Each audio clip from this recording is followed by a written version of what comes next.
Waduh, Panji Gumilang keceplosan soal bookingan di balik megahnya Al Zaitun. Kompolnas akan terus memantau proses pidana yang menyeret Panji Gumilang. Anda atau Al Zaitun punya tanah seluas 1.200 hektar, betul? Bahkan lebih. Tanah ini oleh sebagian orang mengatakan bahwa ini tanah dirampas dari masyarakat di sekitar sini. Mereka dibeli dengan harga murah, bahkan ada yang dibohongi. Jadi tanah ini sebenarnya tanah masyarakat yang Anda rampas atau dirampas oleh Al Zaitun. Siapa yang bisa merampas tanah? Kecuali penjajah dulu. Dan tidak usah lama-lama, di sini masyarakatnya langsung dibayar kalau ada masalah.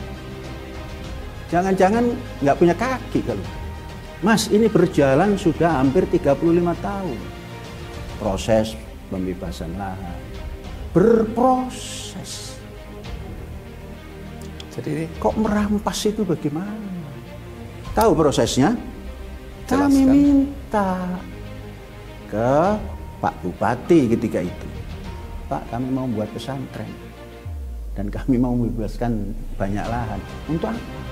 Untuk supaya bisa mandiri. Kasih fatwa tanah kepada kami. Mendapat 2.500 ketika itu.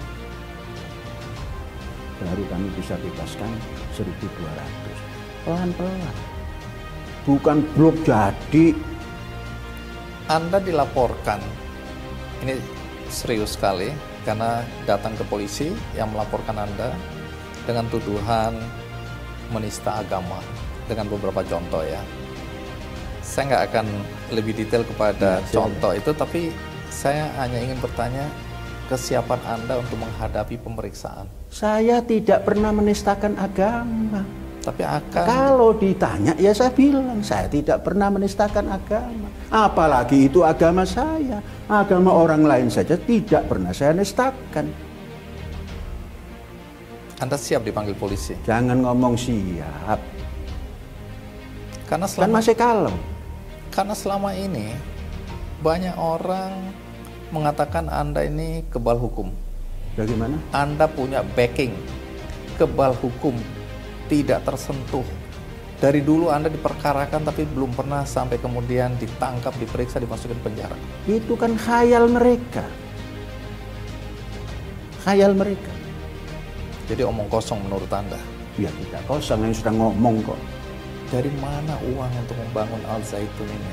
Memang kalau cuma bertanya dari mana nggak bakal jawab, nggak bakal bisa dijawab dan nggak bakal bisa menjawab dia. Saya ini pekerja keras. Kasih contoh apa pekerjaan Anda yang bisa menghasilkan dan kemudian bisa membangun?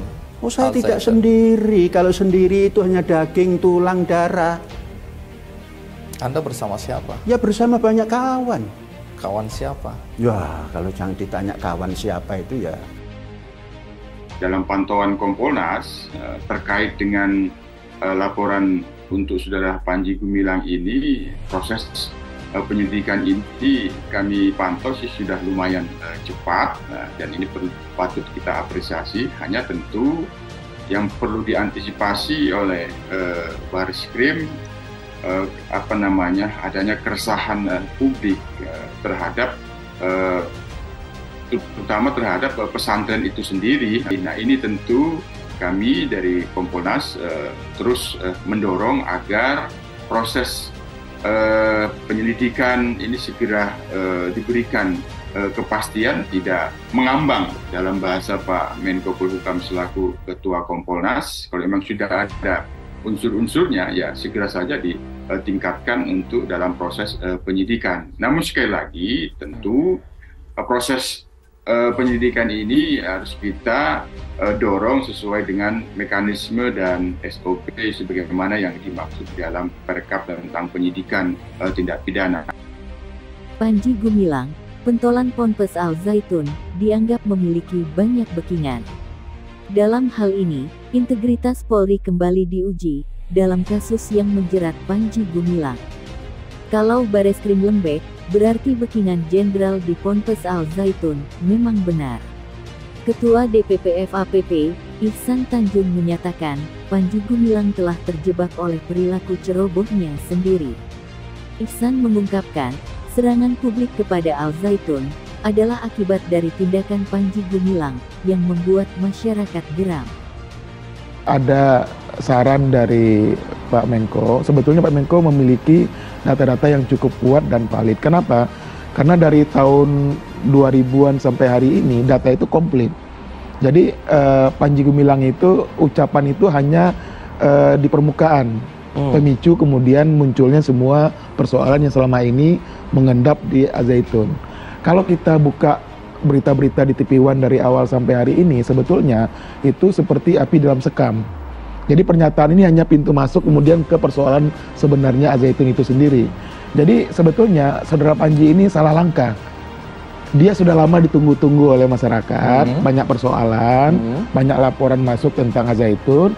Tapi ketika kemudian dia mulai keluar-keluar di ruang publik, itulah di saat itulah kemudian publik membuka semua persoalan Al Zaitun ini. Jadi saya pikir ini salah strategi sebetulnya. Iya, jangan, harusnya kalau dia kemudian mau aman, jangan dipancing publik untuk bereaksi. Ini dia memviralkan hal-hal yang aneh-aneh. Kemudian kita Tapi lihat, apakah itu tujuan dia? Nah, ya, kesengajaan. kami melihat bahwa masyarakat sudah geram dari awal. Ada desas-desus tentang berbagai hal yang kemudian berdampak besar kepada masyarakat, tapi kita nggak punya bukti langsung. Seperti Mas Ken itu, Setiawan sudah punya kelompok yang akan melaporkan, tapi ketika setiap kali dilaporkan mental-mental terus gitu. Nah, tiba-tiba dia buat statement yang bikin gaduh. Nah, akhirnya orang melihat ini bisa pintu masuk untuk masuk ke persoalan lebih dalam. Kalau ini dia nggak buat dari awal, kita susah mencari pintu masuk dari mana. Nah, akhirnya saya melihat sebetulnya ibarat apa ya, sepandai-pandainya tupai melompat, ya suatu kali akan jatuh juga. Sepandai-pandainya dia menyimpan persoalan di Al Zaitun ini, akhirnya terpicu muncul dari ucapan Panji sendiri. Selama ini, Panji Gumilang selalu lolos dari hukum, seperti kasus pelecehan yang pernah menjeratnya. Banyak isu beredar, sosok-sosok jenderal siap membekini Panji Gumilang agar tak terjerat hukum. Anggota Komisi 3 DPR RI, Arsul Sani menilai, jangan sampai masyarakat menganggap benar bahwa pimpinan Ponpes Al Zaitun Panji Gumilang memiliki backing jenderal karena lambatnya Polri melakukan penyelidikan. Arsul Sani mendesak Polri untuk memprioritaskan penyelidikan kasus pondok pesantren Al Zaitun. Apalagi, Menko Polhukam Mahfud MD menyebut ada aspek hukum pidana dalam polemik tersebut.